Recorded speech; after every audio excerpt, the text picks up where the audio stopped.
बोलो सतगुरुदेव की जय हो। परमात्मा ऐसी ही लीलाएं किया करता है, तभी उसको भगवान कहते हैं, प्रभु कहते हैं, स्वामी कहते हैं, मालिक कहते हैं और परमेश्वर कहते हैं। लेकिन कुछ एक अज्ञानियों ने, अज्ञानी ऋषियों महर्षियों ने, गुरुओं ने ये थ्योरी सेट कर दी कि भगवान ये जो लीलाएं हैं झूठी हैं, ऐसे भगवान बगैर किसी माता के कोई गर्भ से कोई नहीं बाहर आ सकता, कोई जन्म नहीं, ऐसे स्वयं नहीं प्रकट हो सकता। तो बहुत सा समाज इस बात पर आधारित हो चुका है कि बिल्कुल ठीक है, क्योंकि श्री राम माता से उत्पन्न हुए, श्री कृष्ण मां से उत्पन्न हुए, जितने भी हम जिनको भगवान की संज्ञा में गिनते हैं सभी मां से उत्पन्न हुए। इसलिए हमने ये भी सत्य मान लिया कि मां के बिना उत्पन्न कोई नहीं हो सकता। लेकिन भगवान कैसे किसे कहेंगे? परमात्मा उसी को कहा जाता है जो एक जन साधारण की क्रियाओं से अलग क्रियाएं करे। बोलो सतगुरुदेव की जय हो। पुण्यात्मा तुरंत समझ जाती हैं और जो ढीठ आत्मा होती हैं वो नहीं मानते, उनको कितना प्रमाण दे ले, आंखों देख कर भी वो अपने अभिमान वश नहीं माना करते हैं, क्योंकि उनका स्वार्थ निहित होता, वो परमार्थ नहीं मांगते, ना वो आत्म कल्याण चाहते हैं। जो लोग सत्य को देखकर भी स्वीकार नहीं करते, नतमस्तक नहीं होते हैं, तो वो इंसान नहीं, वो शैतान की संज्ञा में आते हैं।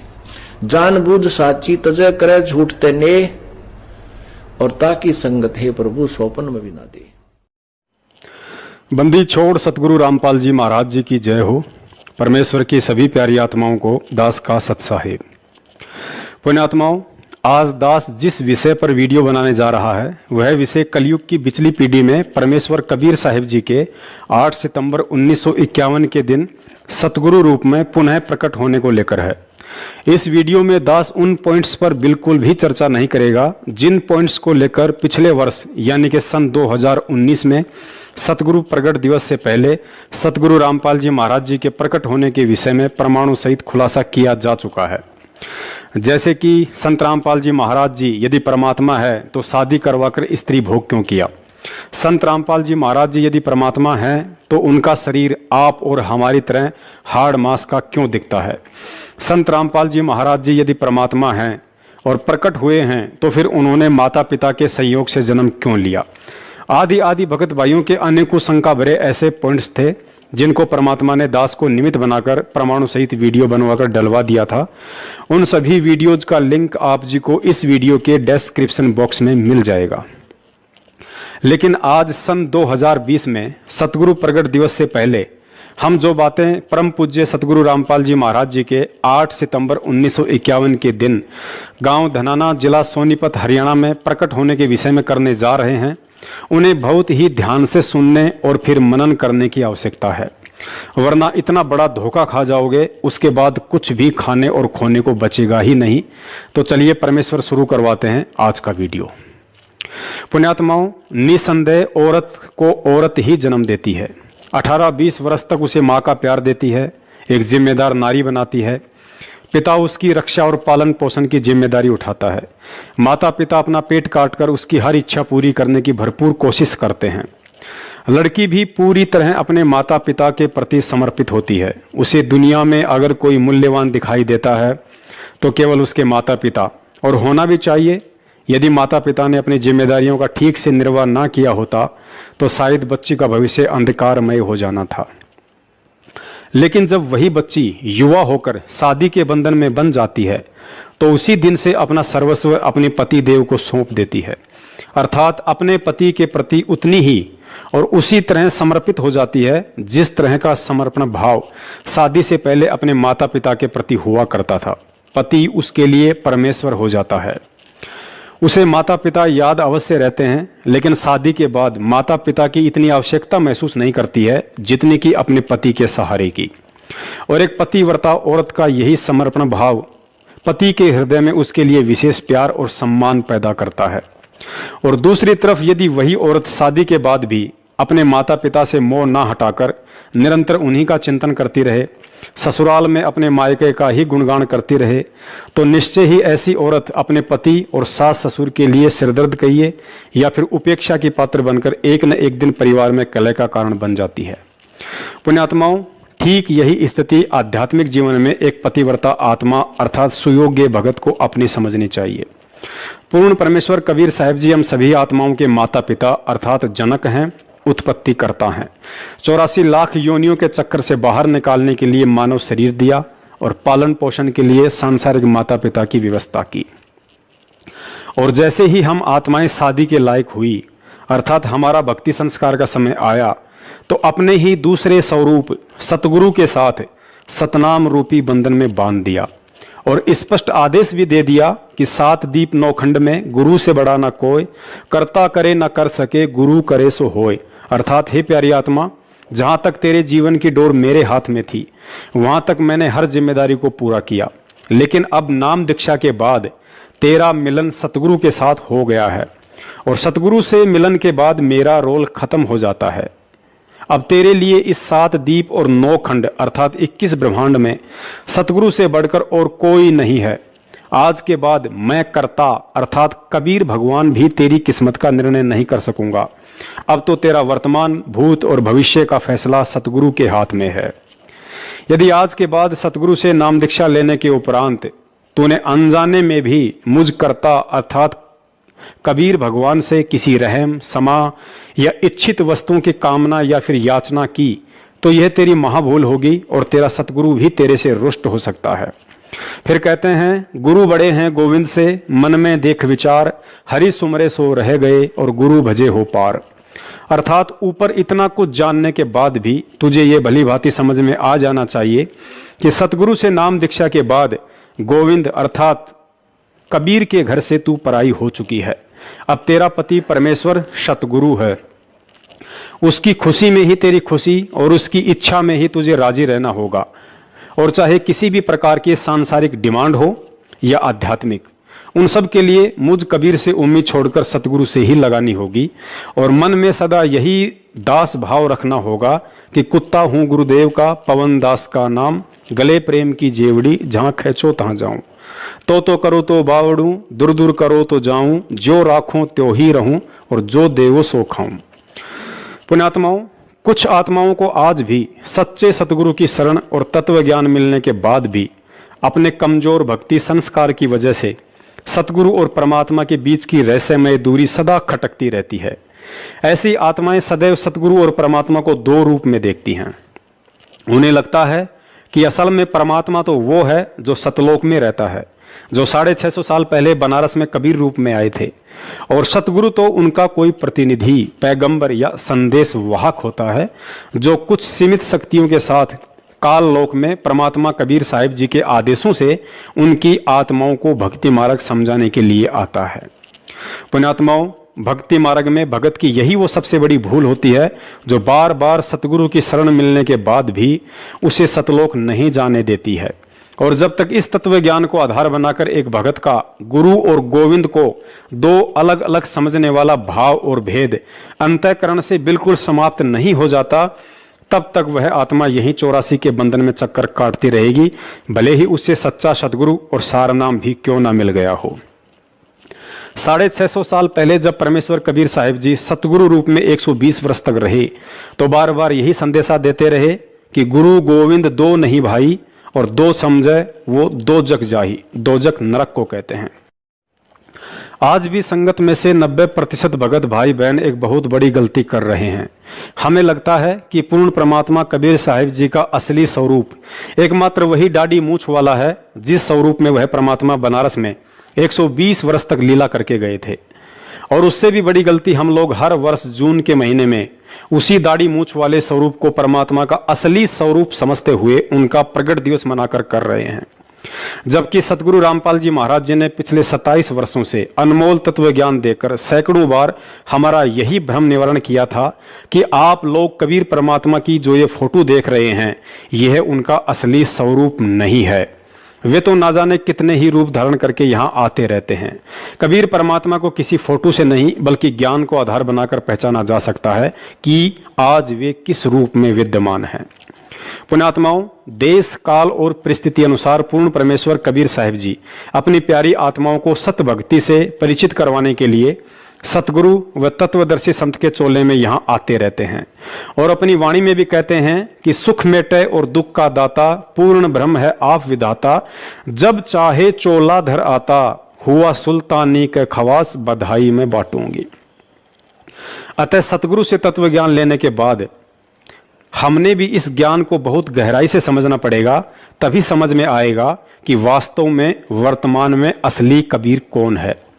क्योंकि 21 ब्रह्मांड का स्वामी काल निरंजन जब 1000 भिन्न भिन्न स्वरूप एक बार में बना सकता है, 7 संख ब्रह्मांड का स्वामी अक्षर पुरुष 10,000 भिन्न भिन्न रूप एक बार में बना सकता है, तो वह असंख्य ब्रह्मांड का स्वामी पूर्ण परमेश्वर कबीर साहिब क्या नहीं कर सकता।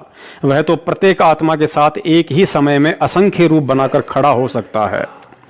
सुनिए सतगुरुदेव जी के मुख कमल से, जिसमें उन्होंने ज्ञानी आत्माओं के लिए स्पष्ट इशारा और प्रतिवर्ष जून के महीने में कबीर साहिब जी के दाढ़ी मूछ वाले स्वरूप को ही परमात्मा का वास्तविक स्वरूप जानकर कबीर प्रगट दिवस मनाने वाली भोली आत्माओं को यह कहते हुए समझाने में कोई कसर नहीं छोड़ी है कि आप जो यह चित्र देख रहे हैं यह परमात्मा का वास्तविक रूप नहीं है, वे तो जब चाहे कोई भी रूप धारण करके आ सकते हैं।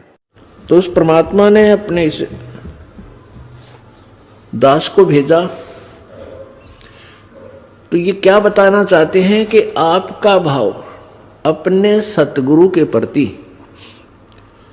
भगवान तुल्य हो तब आप सफल होंगे। अब पुण्यात्माओं, अब तो ये दास बैठा है, यदि यहां परमात्मा इसी मानव शरीर तो है ही उनका, क्योंकि बनारस में 120 वर्ष रहे, और अब भी वो आ जाते। जो हम चित्र देखते हैं प्रभु का, ऐसा चित्र नहीं है। वो तो ना जाने कितने स्वरूप हैं उस मालिक के, वो किसी भी रूप में आकर के अपना ज्ञान बताता है, अपनी प्यारी आत्माओं को अपने चरणों में लगा के भक्ति करवा के सतलोक ले जाता है। अब आज हम भगवान की तलाश कर रहे हैं, और परमात्मा क्या अनमोल वस्तु है, क्या अनमोल है, कितना उसके अंदर गुण है। यदि आज हमें वो मिल जाए, आपके सामने आ जाए, तो आपकी क्या स्थिति होगी। एक बार सोचना, जो भक्त आत्माएं हैं गहराई से सोचे। अब जैसे भूखे को भोजन सामने मिल जाए और निर्धन को सामने धन की थैली नजर आवे, तो कैसी तड़फ होगी उसकी। प्यासे को पानी मिल जावे तो कैसी श्रद्धा करेगा, टूट कर पड़ेगा उसके ऊपर। धन है तो ठाकर सीने का यूं देख कर भाग लेगा, छुपा जो कि तो इसने कोई देख ना ले। और सामने भोजन है तो ऐसी टूट के पड़ जाएगा, फटाफट खाएगा, अपनी जान बचाएगा। ऐसे ही हमें जब परमात्मा आज मिल जाए, आपके सामने आ जाए, क्योंकि हम उसी की तलाश में तो भटक रहे हैं, तो आपकी कैसी श्रद्धा होगी ये आप अपने अपने स्तर से सोच सकते हैं। अब वो भगवान यहां आ जाए, अरदास के स्थान पर बैठकर सत्संग करने लग जाए, क्योंकि ज्ञान तो देना ही पड़ेगा उन्होंने, तो आपकी कैसी भावना होगी। आंखों में आंसू हो, हृदय में प्यार हो, और कोई भी अवगुण हम भगवान में देख नहीं सकते, क्योंकि भगवान में अवगुण होता ही नहीं। तो यहां हम इसी दृष्टिकोण से परमात्मा के भेजे हुए इस दास को आपने ऐसे ही देखना है, ऐसे विचार रखने, ताकि आपकी आत्मा परमात्मा पाने योग्य बनी रहेगी, उसमें मैल नहीं आवेगा। अब जैसे हमने परमात्मा पाना है तो गुरु जी को भगवान स्वीकार करना होगा। परमात्मा को एज ए गॉड ट्रीट करना पड़ेगा, तब ही हम निर्मल होंगे, हमारे अंदर आधीनी श्रद्धा बनी रहेगी। अब एक गणित के अंदर एक प्रश्न आता है ऋण का, लोन का। उसमें क्या होता है कि मूल धन ज्ञात करना होता है, और वो मूलधन लाखों और करोड़ों की संख्या का होता है। उस लाखों करोड़ों की संख्या के मूलधन, मूल राशि को ज्ञात करने के लिए, प्राप्त करने के लिए हमने सपोज करना पड़ता है, मानना पड़ता है। मान लीजिए मूलधन 100 रुपये, उस 100 रुपये मूलधन को मानकर हम उस ओरिजिनल वास्तविक उस करोड़ों और लाखों वाले मूलधन को प्राप्त कर सकते, अन्यथा हम उसका कोई और हल कर ही नहीं सकते, उसको प्राप्ति कर ही नहीं सकते। इसी प्रकार वो परमात्मा तो अथाह है, बहुमूल्य है, उसकी कोई कीमत को नहीं, वो तो मालिक है, समर्थ है। उस समर्थ भगवान को पाने के लिए हमने गुरुजी को मानना पड़ेगा। ये भगवान मान लो, गुरुजी भगवान परमात्मा। तो इस दास को यानी अपने गुरुजी को परमात्मा मानने से एक छोटी सी राशि है 100 रुपये लाखों और करोड़ों की तुलना में, फिर भी उसके बिना वो लाखों और करोड़ों वाला मूलधन आपको प्राप्त नहीं हो सकता, कभी नहीं हो सकता।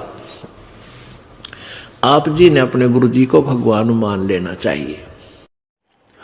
पुण्यात्माओं, इस वीडियो में सतगुरुदेव जी ने एक और बात पर बार बार जोर दिया है कि यदि आपने मोक्ष चाहिए तो गुरुजी को भगवान के तुल्य मानना पड़ेगा, कि मान लो गुरुजी भगवान।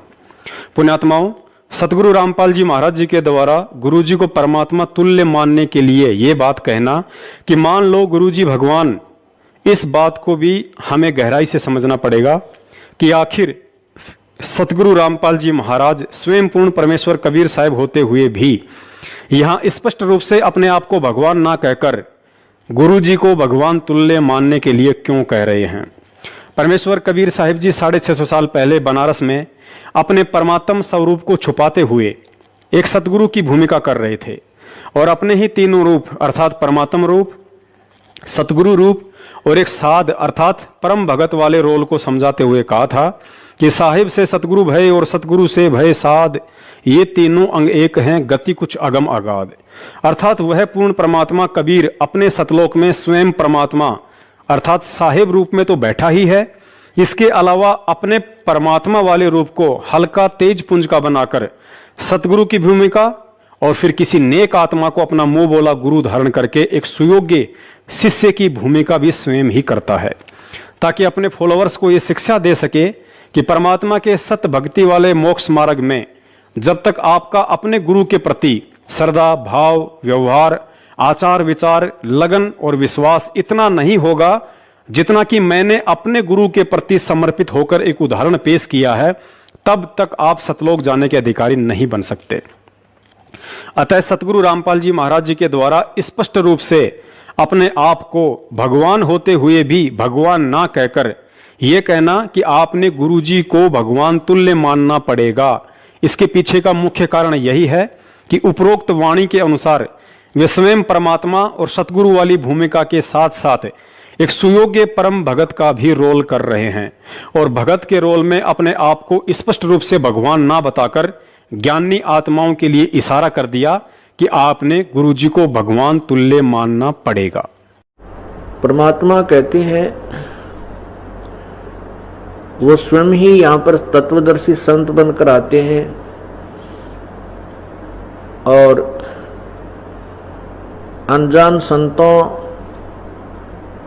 और ऋषि महर्षियों के द्वारा जो भक्ति का स्वरूप बिगाड़ दिया जाता है उसको स्वस्थ करने के लिए आते हैं। वो स्वयं ही परमात्मा होते हैं, वो परम अक्षर ब्रह्म वो स्वयं है, वही संत रूप धारण करते हैं, वही एक परम भक्त की भी भूमिका करते हैं।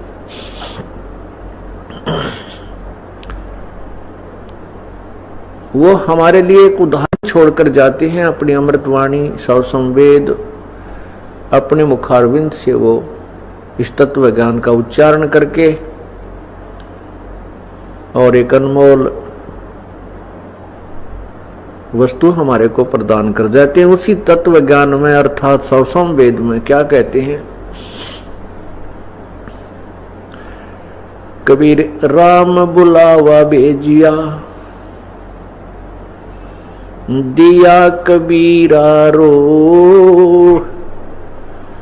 जो सुख है संत के संग में वो बैकुंठ में न हो। आज विश्व की मानव आबादी, मानव जनसंख्या 7 अरब से ऊपर मानी जाती है, काउंटिंग हो चुकी है। और इस 7 अरब के अंदर ये दास है एक तत्वदर्शी संत। अब वो परमात्मा है जिसने आकर खुद यहां पर सत्संग किया और सच्चा ज्ञान दिया। वही सतगुरु है और वही आकर के यहां एक सच्चे भक्त की भूमिका करते हैं, एक नेक नागरिक का अभिनय भी वही करते हैं। अपना करके खाओ, जैसे राखे भगवान न्यू रहो, ज्यादा इस दौड़ धूप माया की संग्रह करने में अपना जीवन मत नसाओ, नाश ना करो। ये एग्जाम्पल दिया दाता ने, और जो ये भी उन्होंने प्रमाणित कर दिया कि जो सच्ची लगन से मुझे भजता है, संसार की दृष्टि में बेशक निर्धन दिखा है, पर भगवान की दृष्टि में सबसे धनवान है। परमात्मा सत्संग परमात्मा ही किया करते हैं, क्योंकि सत्य भगवान ही बोल सकता है, सत्य परमात्मा ही बता सकता है। परमात्मा ने कहा था चौथा युग जब कलयुग आवेगा तब मैं अपना एक दास बेचूंगा। परमात्मा छुपकर ही बोलते हैं। पुण्यात्माओं, जब तक इस तत्व ज्ञान और सतगुरु के संकेतों को आधार बनाकर हम सतगुरु के चोले में परमात्मा को नहीं देखेंगे, तब तक हम हृदय से गुरुजी को लाख जन्म भी भगवान स्वीकार नहीं कर पाएंगे, चाहे कोई कितनी ही बात क्यों ना बनाए। एक तरफ गुरुजी को परमात्मा मानना और दूसरी तरफ यह मानना कि गुरुजी स्वयं परमात्मा ही होते हैं, अन्य कोई गुरु हो ही नहीं सकता, इन दोनों बातों में रात दिन का अंतर होता है। इस बात को गहराई से समझिए। गुरुजी ने एक सत्संग में बताया कि जब आप ये शरीर छोड़ोगे तो त्रिकुटी पर मुझ रामपाल दास अर्थात गुरुजी के रूप में आपको परमात्मा कबीर साहिब जी मिलेंगे, और वह परमात्मा आपकी परीक्षा लेगा कि आपका अपने गुरुजी के प्रति कितना भाव है और आप उन्हें कितना समझ पाए। अब त्रिकुटी पर वो भगत 101% फेल हो जाएगा जो पृथ्वी लोक पर गुरुजी के सत्संगों वाले इशारों को ना समझकर आजीवन उन्हें हृदय से भगवान ना मानकर केवल भगवान के तुल्य ही समझता रहा कि मान लो गुरुजी भगवान। और वह सुयोग्य शिष्य त्रिकुटी पर 101% पास हो जाएगा जिसने गुरुजी को पृथ्वी लोक पर भगवान के तुल्य नहीं बल्कि स्वयं भगवान ही माना था कि गुरुदेव के अलावा अन्य कोई भगवान होता ही नहीं है।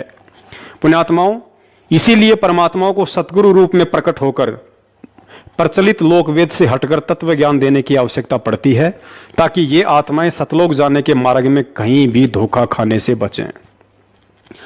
तत्व ज्ञान में गुरुजी ने सैकड़ों बार समझाया कि पृथ्वी पर तुम्हारे स्थूल शरीर से भक्ति का अभ्यास करवाया जा रहा है, क्योंकि शरीर छोड़ने से पहले साधक का अपने गुरु के प्रति जो भाव और श्रद्धा स्थूल शरीर में होती है, शरीर त्यागने के बाद वैसी की वैसी भावना सूक्ष्म शरीर में बनी रहती है।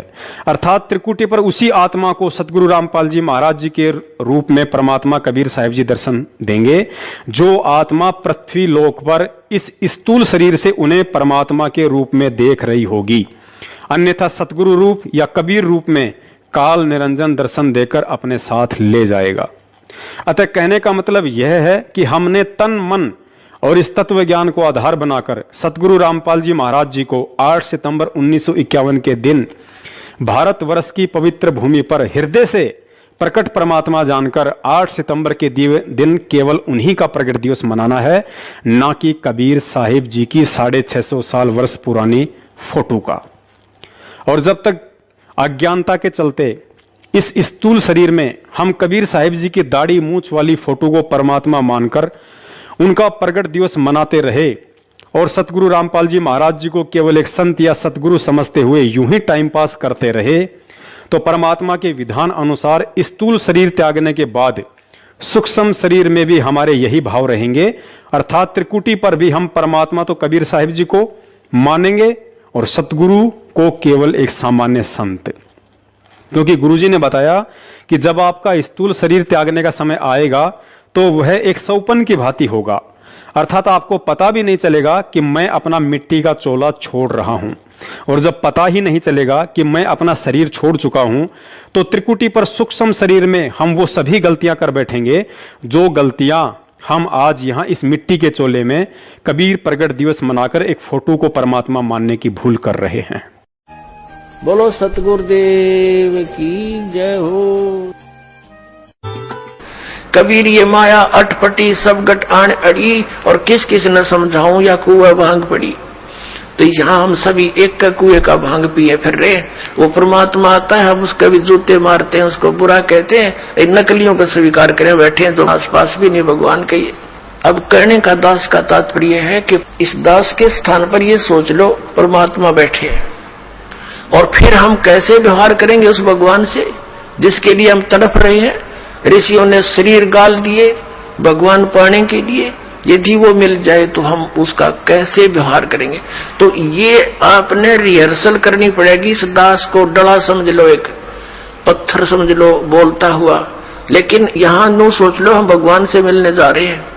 तो जैसा व्यवहार आप यहां करोगे ऐसा ही स्वप्न में आपका बनेगा। मृत्यु के बाद आपको ऐसा होगा जैसे स्वप्न, और वहां भगवान दास के रूप में पहले आपकी परीक्षा लेगा, बाद में ऊपर सिलेक्ट करेगा, ले जाएगा सतलोक।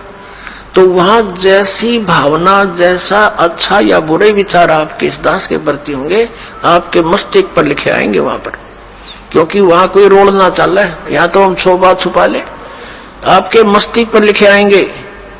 रिजेक्टेड और सिलेक्टेड कहने की जरूरत को नहीं, बस वहां तो न्यू करना भगवान ने, फिर रह जाओगे वहीं से। फिर ठीक है, आपने जो भक्ति की है, पहले तो यदि गुरुजी के प्रति आपकी आस्था एज ए गॉड नहीं है तो भक्ति आपकी बनाए को नहीं, भक्ति चलेगी ही नहीं। बोलो सतगुरुदेव की जय हो। परमात्मा कहते हैं राम नाम रटते रहो, राम नाम रटते रहो जब तक घट में प्राण। आखिरी सांस तक सभी ये सिमरण करना पड़ेगा, क्योंकि हमारा श्वास से सिमरण चलता है, वो सतनाम होता है, और उसका अंतिम सांस तक जाप करने से ही हम परमात्मा प्राप्त होते हैं। अंत समय में सांस सुमरण जब होगा जब हम पहले अभ्यास कर रहे होंगे। अब जैसे कोई दिन में केले बेच रहा रेडी पर, सारा दिन करता ले लो 10 के 20, 10 के 20, 10 के 12 के 8, 12 के 8 बढ़िया। रात ने फिर वही में रुके मारे सारी रात, ले लो 8 के 12, 12 के 8, 12 के 8। तो जैसा उसने दिन में अभ्यास किया ऐसा ही रात में। एक समय हम पढ़ा करते छोटे छोटे 5वीं 6वीं 4थी में, हमारा एक चाचा था दूसरे दादा का, वो बोल रहा था कि किसी के भी आकर रात में दिन में वही खाना खा लेता हुए सो जाया करता। वो बाजरे का रुखाला जाया करता, बाजरे का रुखाला जाते थे। चिड़िया बहुत परेशान करती हैं, बाजरे को खाती हैं, उनको सारा दिन रुखवाले ने ऐसा करना पड़ता, हर हर पर लोग को फटकना रखते थे, गोफिया वो छोड़ते थे, खुद का आवाज लगाते थे। तो दिन में वो 1-2 महीने पक्का अभ्यास हो जाता हुर करूंगा। वो एक दिन हमारे हम ऊपर पढ़ रहे थे, गर्मियों के दिन होते हैं वो, तो वो आके वहां सो गया, हम अपना पढ़ रहे थे। वो एकदम जोर तो उठा, हम भी डर गए, वहां क्या हो गया। हमने उठाया, वहां चाचा क्या हो गया तेरे। और वो उठ कर देखने लगा, जो बोला मन ने सोचा मैं वहां खेत में बाजरे का रुखाली कर रहा और चिड़िया आ गई, वो खा रही है, उनको भगा रहा था हुर्र करके। अब दिन में हुर्र करेगा तो रात में हुर्र याद आएगी। अब हम सारे जीवन में परमात्मा याद करेंगे, मरेंगे, मरते समय हमारा भगवान याद आएगा।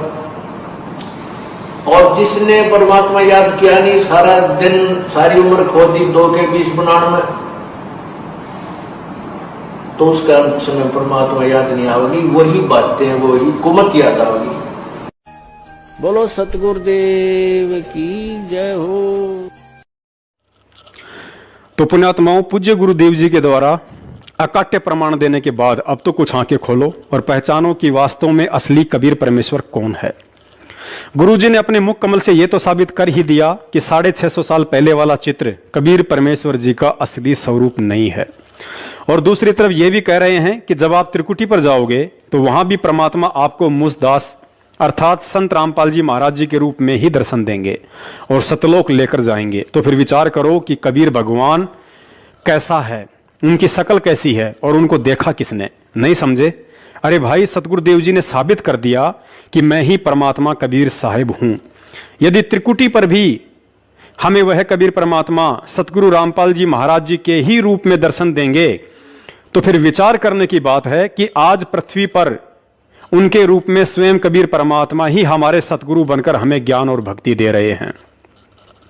पुण्यात्माओं, तत्वदर्शी संत से नाम उपदेश लेने के बाद जिस व्यक्ति को अभी तक सतगुरु की परिभाषा का भी ज्ञान नहीं हुआ तो समझो वह व्यक्ति अभी संशय में है। और संशय के विषय में गुरुदेव जी ने बताया कि संशय शोक सराय में सूतक दिन राती, जीवित जग में जूते पड़े फिर यम तोड़ेंगे छाती। अर्थात भक्ति मार्ग की किसी भी क्रिया में यदि आपको जरा भी संशय या शंका रह गई तो ना ही आपको वह शंका यहां चैन से जीने देगी और ना ही मरने के बाद मोक्ष प्राप्त होने देगी। अर्थात जीते जीतो कर्म की मार के जूते पड़ेंगे ही पड़ेंगे। शरीर त्यागने के बाद यमदूतों के हाथ लगोगे और तुम्हारी छाती तोड़ी जाएगी, अर्थात मुगदरों से पीटे जाओगे। सतगुरु की परिभाषा को समझाते हुए गुरुदेव जी ने बताया कि ना सतगुरु जननी जने जाके माना बाप, पिंड भ्रमण से रहित है ना वहां तीनों ताप। अर्थात जो सतगुरु होगा वह माता पिता से जन्म नहीं लेता है, वह प्रकट परमात्मा होता है तथा उनका शरीर तेज पुंज का होता है, पंच भौतिक नहीं। पुण्यात्माओं, परमेश्वर की वाणी कभी भी गलत सिद्ध नहीं हो सकती है। अतः उपरोक्त अमृत वाणी में सतगुरु की परिभाषा के अनुसार जो आत्माएं सतगुरु रामपाल जी महाराज जी को माता पिता से जन्म लिया हुआ मानती हैं तो ऐसी आत्माओं को कोई अधिकार नहीं है कि वे संत रामपाल जी महाराज जी को सतगुरु कहकर संबोधित करें और उनका झूठा जयकारा लगाएं कि बंदी छोड़ सतगुरु रामपाल जी महाराज जी की जय हो। और जो आत्माएं उन्हें माता पिता से जन्म लिया हुआ ना मानकर यदि प्रकट हुआ मानती हैं तो फिर ऐसी आत्माओं को कोई अधिकार नहीं है कि सतगुरु रूप में प्रकट परमात्मा संत रामपाल जी महाराज जी के अलावा कबीर जी की फोटो का कबीर प्रगट दिवस मनाएं। और यदि फिर भी मनाती हैं तो जाहिर सी बात है वे आत्माएं तत्व ज्ञान के अभाव में अभी तक गुरु और गोविंद अर्थात सतगुरु रामपाल जी महाराज और कबीर साहिब जी को दो अलग अलग रूप में देख रही हैं। और ऐसी आत्माओं के लिए परमात्मा ने अपनी वाणी में स्पष्ट कहा है कि गुरु गोविंद दो नहीं भाई, और दो समझे वो दो जग अर्थात नरक में जाही। गुरु और परमात्मा में कोई अंतर नहीं होता जब तक दो समझ कर चाला है। कबीर साहब कहते हैं वो कुत्ते की दुनिया उतार।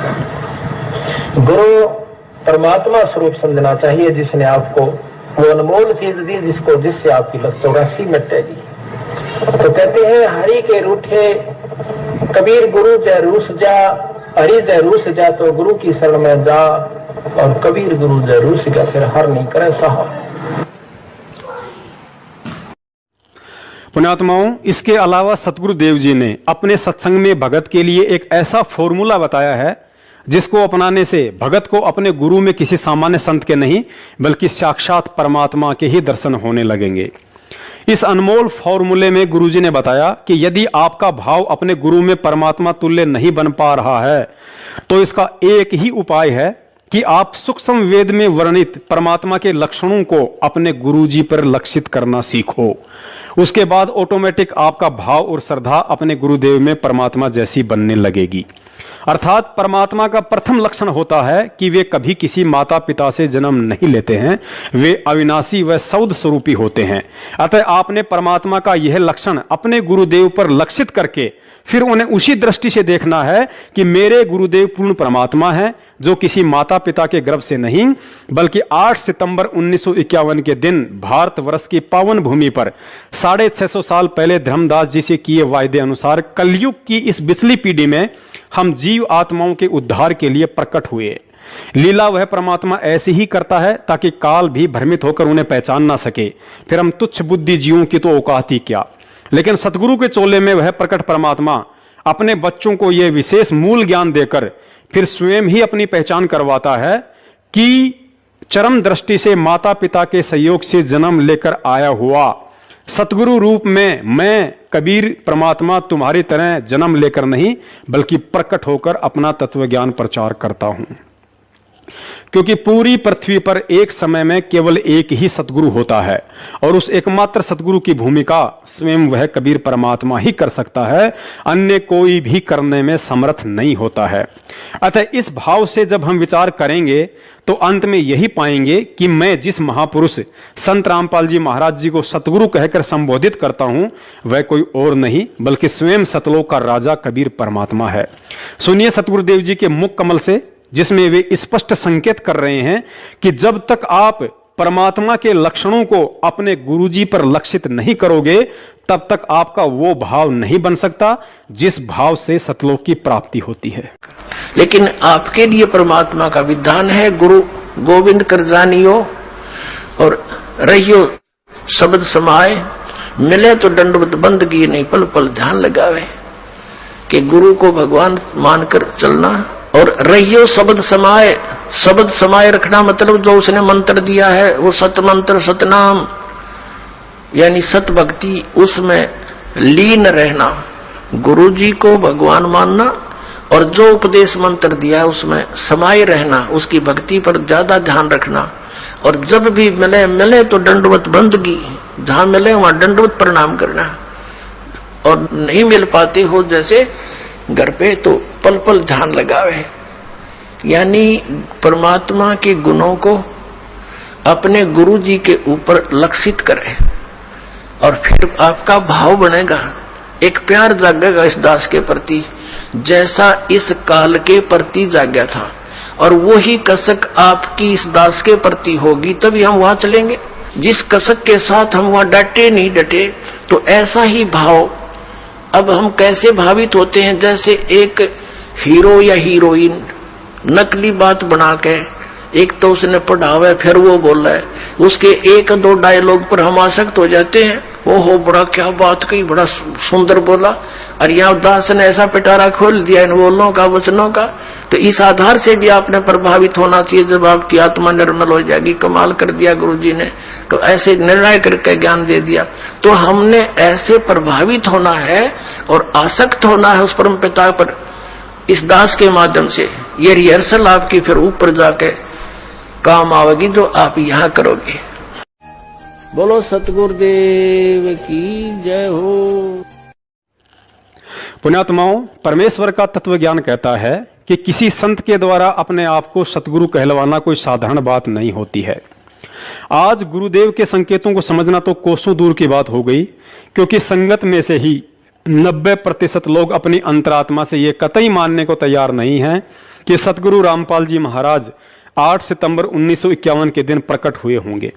और यही कारण रहा कि आज तक चंद सतसेवकों के अलावा किसी ने भी सतगुरु रामपाल जी महाराज जी का प्रकट दिवस नहीं मनाया, क्योंकि 90% भाई बहन आज भी उन्हें इंद्रो माई के गर्भ से जन्म लिया हुआ ही मानते हैं।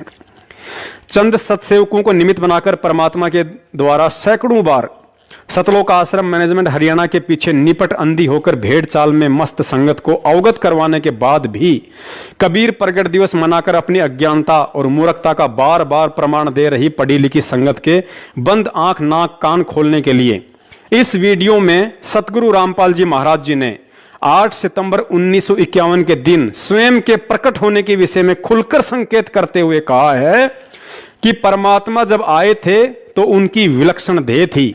फिर कहा कि विलक्षण थी और है भी का अर्थ है कि आज भी है। फिर आगे कहा कि 650 साल पहले भी परमात्मा प्रकट था और आज भी है।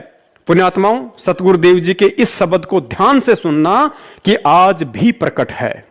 अके नाम कहा नहीं जाई, इसको बोलना नहीं है, इसको बोल के जाप नहीं करना, सूरत से जाप करना है। ये बोल के सुना दिया लेकिन इसका जाप बोल कर नहीं होगा, इसलिए अकय कहा है। विधेय इसलिए कहा इसको कि जैसे परमात्मा का भी शरीर था और धर्मदास का भी शरीर था, लेकिन परमात्मा विधेय कहा करते, विलक्षण देही थी उनकी, साकार हैं, थे भी हैं भी, उस समय प्रकट थे, अब भी है। और इसी प्रकार इस मंत्र को विधेय मंत्र का। पुण्यात्माओं, एक और बात पर गहन विचार करो। आज हम जितने भी भगत हैं सब के सब पूज्य या परम पूज्य शब्द केवल सतगुरु रामपाल जी महाराज जी और कबीर साहिब जी के आगे ही क्यों लगाते हैं, जबकि परम अक्षर ब्रह्म के अवतार तो आदरणीय गरीबदास जी महाराज जी से लेकर सत सुकृत ऋषि तक सभी महापुरुष थे। उन सभी रूपों में भी तो स्वयं कबीर साहिब ही आए थे, फिर वे हमारे लिए आज पूज्य क्यों नहीं है? क्योंकि सतलोक में कबीर शब्द परमेश्वर का असली नाम है, इसलिए हम इस शब्द के आगे पूज्य शब्द लगाते हैं। और वही कबीर सतगुरु रामपाल जी महाराज जी के रूप में आज हम सबके सामने प्रत्यक्ष है, जिनसे हमारा पूर्ण मोक्ष संभव है। इसलिए हम सतगुरु रामपाल जी महाराज शब्द के आगे भी पूज्य शब्द लगाते हैं, जबकि गरीबदास जी महाराज करुणामय, मुनिंद्र या सतसुकृत, ना ही तो ये नाम परमात्मा के वास्तविक नाम है और ना ही उन महापुरुषों से हमारा मोक्ष हुआ। वे केवल उन आत्माओं के लिए उस समय परम पूजनीय थे जिस समय वे उनके सतगुरु रूप में पृथ्वी पर विद्यमान थे। अतः वर्तमान में वे सभी महापुरुष हमारे लिए आदरणीय हैं, ना कि पूजनीय। इसके अलावा पुण्यात्माओं, हम रोज संध्या आरती करते हैं और संध्या आरती के अंत में गुरुदेव भगवान का अंग आता है, यानी हम अपने गुरुदेव के सन्मुख उनसे प्रार्थना करते हैं और कहते हैं कि अवगुण किए घनेरे फिर भी भले बुरे हम तेरे, दास को जान के निपट नादान मोहे बख्श दियो अविनाशी। अर्थात हम रोज सतगुरु रामपाल जी महाराज जी को अविनाशी कहकर उनसे प्रार्थना करते हैं कि हे अविनाशी गुरुदेव, आपके विधान और तत्व ज्ञान से अपरिचित होने के कारण इस दास ने बहुत अवगुण किए हैं, अतः अनजाने में हुए उन अवगुणों के लिए मुझ दास को बख्शने की कृपा करें। रोजाना संध्या आरती करने वाले और रोज अपने गुरुदेव को अविनाशी कहने वाले, अर्थात जिसका कभी नाश ना हो, जो अजर अमर हो, ऐसी महिमा करने वाली आत्माओं ने क्या कभी विचार किया है कि अविनाशी कभी माता पिता के गर्भ से जन्म नहीं लेता? जिसने पूरी दुनिया की माताओं को अपने शब्द से उत्पन्न किया हो, फिर भला दुनिया में ऐसी कौन सी माँ है जो उस अविनाशी सतगुरु रामपाल जी महाराज जी अर्थात कबीर साहिब जी को एक सेकंड के लिए भी अपने कोख में रखने में समर्थ हो? पुण्यात्माओं, जो गलती आज से 250 साल पहले आदरणीय गरीबदास जी महाराज जी को लेकर छुड़ाने वाले कर चुके हैं, वो गलती आज हमने भूलकर भी नहीं दोहरानी है। क्योंकि लगभग 250 वर्ष पहले परमेश्वर कबीर साहिब जी आदरणीय गरीबदास जी महाराज जी के चोले में सतगुरु रामपाल जी महाराज जी की भांति एक साधारण जाट किसान परिवार में आए थे। शादी भी करवाई, उनके 6 बच्चे भी थे, खाना भी खाया करते थे, खेतों में काम भी किया करते थे और तत्व ज्ञान का उपदेश भी किया करते थे। इसी के चलते आजीवन छुड़ाने वालों ने उनका उपहास उड़ाया, उन्हें छोरी का छोरा और कभी बावलिया कहकर संबोधित किया। लेकिन उनके द्वारा रचित आदरणीय सदग्रंथ साहिब की भूमिका में लिखा हुआ है कि जब उन्होंने शरीर छोड़ने की लीला की तो उनकी चिता से अस्थियां नहीं मिली। उसके बाद गांव वाले और उनके परिवार वालों ने बहुत ही प्रायश्चित किया और कहने लगी कि महाराज जी तो स्वयं परमात्मा थे, उनका तो तेजपुंज का शरीर था, वे तो शब्द स्वरूपी थे और आज छुड़ाने में उनकी सूखी महिमा मंडन और यादगार में एक भव्य मंदिर का लठ गड़वा दिया जिसका कोई लाभ नहीं है। आदरणीय गरीबदास जी महाराज जी के चोले में साक्षात कबीर साहिब जी के होने का प्रमाण स्वयं आज सतगुरुदेव रामपाल जी महाराज जी ने भी अपने शब्दों में दिया है कि मूर्ख मनवा काल की चिंता क्यों सताती है, सतगुरु अपना साथी है। सत्य पुरुष ने छुड़ानी में बलराम की गऊ चराई, गंगा जी को प्रकट कर रानी मात नुवाई। भाई अद्भुत लीला आप दिखाई, दुनिया ना समझ पाती है, सतगुरु अपना साथी है। अर्थात सत्य पुरुष यानी कि स्वयं कबीर साहिब जी ने ही गरीबदास बालक रूप में बलराम जी की गऊ चराने की अद्भुत लीला की थी, लेकिन दुनिया उन्हें समझ नहीं पाई। तो पुण्यात्माओं, आप अपना आंकलन स्वयं कर लेना कि कहीं आप भी सतगुरु रामपाल जी महाराज जी को आदरणीय गरीबदास जी महाराज जी के गांव और परिवार वालों की तरह इंद्रो माई का बेटा, अनारो माई का पति, अंजू मंजू का पापा और महेंद्र का भाई मानकर गलती तो नहीं कर रहे हैं। कहीं ऐसा तो नहीं कि आज इस अविनाशी प्रकट परमात्मा सतगुरु रामपाल जी महाराज जी के रहते सहते तो कबीर जी की फोटो का प्रकट दिवस और कल को उनके सतलोक जाने के बाद फिर मूर्खों की भांति ये कहकर कि सतगुरु रामपाल जी महाराज जी तो पूर्ण परमात्मा थे, उनका तेजपुंज का शरीर था, हमें हर साल 8 सितंबर को उनका प्रगट दिवस मनाना चाहिए, उनके नाम से बरवाला में एक बहुत बड़े मंदिर का लठ गड़वाना चाहिए। अगर आपने इतने प्रमाण देखकर भी उनको जीते जी पहचान कर 8 सितंबर के दिन सतगुरु प्रगट दिवस नहीं मनाया तो धिक्कार है आपके इस मानव जीवन पर। मूर्ख से मूर्ख इंसान जिसे भयंकर भूख लगी हो, ऐसी स्थिति में यदि उसके सामने एक थाली में आम और दूसरी थाली में मिट्टी से बनी आम की मूर्ति या आम का चित्र रख दिया जाए तो वह मूर्ख से मूर्ख व्यक्ति भी अपनी भूख शांत करने के लिए ओरिजिनल आम ही खाएगा, ना कि मिट्टी से बना आम या फिर आम का चित्र। तो जिन पुण्य आत्माओं को कलयुग की इस बिसली पीढ़ी में मोक्ष की भूख है, जिन्हें सतलोक जानने की तड़प है, उस आत्मा के सामने एक तरफ साक्षात गुरु खड़ा हो और दूसरी तरफ गोविंद का चित्र रख दिया जाए और कहे कि आप पहले किसका प्रगट दिवस मनाओगे, किसकी पूजा करोगे, ऐसी स्थिति में समझदार आत्मा तो तुरंत परमात्मा का विधान याद कर लेगी कि 7 दीप 9 खंड में गुरु से बड़ा ना कोई, करता करे ना कर सके, गुरु करे सो होए। कबीर गुरु गोविंद दोनों खड़े, कांके लागू पाए, और बलिहारी गुरु आपना जिन गोविंद दियो बताए। लेकिन तत्व ज्ञान लेने के बाद भी 90% भाई बहन उस 650 साल पुराने कबीर जी के चित्र को परमात्मा समझकर उसका प्रगट दिवस मना रहे हैं, जिसके विषय में सतगुरुदेव जी ने अपने सत्संग में स्पष्ट कर दिया कि आप जो ये चित्र देख रहे हैं ये प्रभु का असली चित्र नहीं है, वे तो ना जाने कितने ही स्वरूप धारण करके यहां आते रहते हैं। जो हम चित्र देखते हैं प्रभु का, ऐसा चित्र नहीं है। वो तो ना जाने कितने स्वरूप हैं उस मालिक के, वो किसी भी रूप में आकर के अपना ज्ञान बताता है, अपनी प्यारी आत्माओं को अपने चरणों में लगा के भक्ति करवा के सतलोक ले जाता है। पुण्यात्माओं, जब परमेश्वर कबीर साहिब जी अपनी प्यारी आत्माओं को सतलोक ले जाने के लिए सतगुरु रूप में इस पृथ्वी पर आते हैं तो उस स्थिति के विषय में आदरणीय गरीबदास जी महाराज जी ने बेहद कलम तोड़ व्याख्या की है। और यदि आज सतगुरु रामपाल जी महाराज जी से अनमोल तत्व ज्ञान लेने के बाद भी हमने इन वाणियों के मर्म को सही से नहीं जाना तो जाहिर सी बात है भगत होकर भी हम कुत्ते की योनि में जाने से स्वयं वह परमात्मा भी नहीं बचा पाएगा। वाणी है, कबीर गुरु को मानुष जो गिने, करे चरणा अमृत को पान, ते नर नरक में जाएंगे, जन्म जन्म होए समान। वाणी एक बार फिर ध्यान से सुन लीजिए। कबीर गुरु को मानुष जो गिने, करे चरणा अमृत को पान, ते नर नरक में जाएंगे, जन्म जन्म होवे समान। सबसे पहले तो यह समझना अति आवश्यक है कि आदरणीय गरीबदास जी महाराज जी की यह वाणी स्पेशल उन आत्माओं के लिए है जो वर्तमान में सतगुरु रामपाल जी महाराज जी से नाम दीक्षित हैं, ना कि भक्ति मार्ग से अनजान सांसारिक व्यक्तियों के लिए।